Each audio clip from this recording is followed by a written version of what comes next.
Hi, this is Susan with Sewfeet.com, and this is the second in a series of videos about my new sewing space. In this video, I want to show you my sewing area, which is where I do most of my stitching, and how I organize my thread and tools.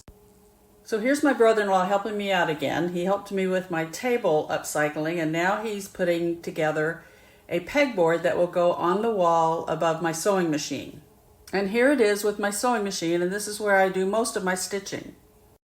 I used pegboard in my previous sewing space, and I really liked it because I like to see the tools that I use frequently, and I know exactly where they are, and I can easily select them as I need them. I wanted to add some more color to my room, so I got these cups that fit on the pegboard, and I do plan to add labels on a lot of these things to make it easier to find what I'm looking for. Here's something else that I like to have organized and sorted so that I know exactly what I have, and that's needles. This is a display card that I got from Schmetz, and it's a great way to display your needles and keep track of what you have. I also have some fat quarters and pre-cuts on the pegboard, along with some ribbons and trims, mostly for inspiration and to have something pretty to look at. Now let's take a look at my thread wall. It's one of my favorite things that I've done in this space. And it has a lot to do with these thread racks. These are very different than what I used before. I found these at RNK Distributing, which is the company that distributes Floriani thread, Quilter Select, and Embellish products. And if you remember from other videos what I used before, I had 10 racks of thread on my wall, and I used them for over 10 years. They were very functional, they did the job, but I always thought that they looked kind of bulky and messy, and I always wanted something more sleek. And these thread racks, I think because they have a frame, they kind of give it boundaries, and so it doesn't look as messy. And each one holds 60 spools of thread. I have 4 of these frames, and I think I'm going to get 2 more because I still have more thread that isn't put away. The desk I'm using for my sewing machine and my embroidery module has a story to it.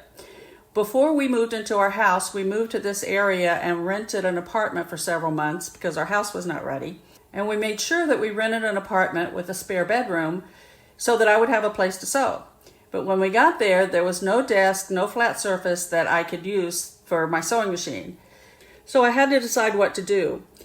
And I noticed that there was a Goodwill store just a few blocks away, and I thought it's probably a shot in the dark, but I'll go into the Goodwill store and see if they have something that will work. I decided I only wanted to spend about $25 because at the end of the few months where we were renting, I would just donate it back to Goodwill, so I didn't want to put a lot of money into it.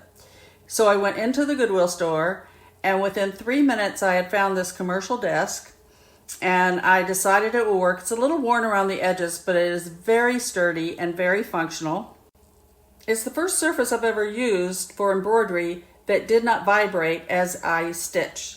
So I liked it so much I decided to keep it, even though I'd planned to buy a new sewing cabinet when I got here. And I think there's one thing I forgot to tell you. The price on this table was $24.99, so just under my maximum budget.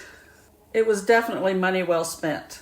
Thanks for watching my video, and I still have a little bit more to show you about my sewing space, so I'll have more videos in the next few weeks. Sign up for my newsletter at Sewfeet.com, and you won't miss any of them. Happy stitching!